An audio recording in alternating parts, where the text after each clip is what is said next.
Sebanyak 298 orang warga binaan Lembaga Pemasyarakatan Lapas Narkotika kelas 2A Muara Beliti, Kabupaten Musirawas, diusulkan menerima remisi umum tepat di Hari Kemerdekaan Republik Indonesia 17 Agustus mendatang.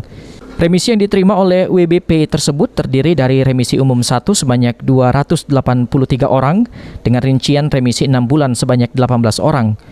Kemudian remisi 5 bulan 127 orang, remisi 4 bulan 64 orang, 3 bulan 56 orang, dan remisi 2 bulan sebanyak 18 orang. Sedangkan di HUT Kemerdekaan yang akan menerima remisi umum 2 atau remisi bebas sebanyak 15 orang.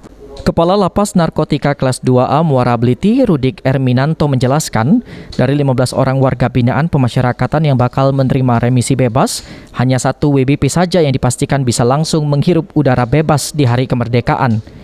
Sementara 14 orang lainnya masih harus mendekam di lapas untuk menjalani masa hukuman subsidiar. Ada yang remisi khusus, yaitu ada 15 orang bebas, tapi yang 14 orang masih harus menjalani subsidiar, sehingga tidak bisa langsung bebas. Meskipun mereka waktunya bebas, tapi ada 1 orang yang bisa langsung bebas 1 orang. Ada beberapa syarat yang harus dipenuhi oleh WBP untuk mendapatkan remisi, mulai dari berkelakuan baik selama menjalani hukuman dan juga sudah memiliki ketetapan hukum yang pasti.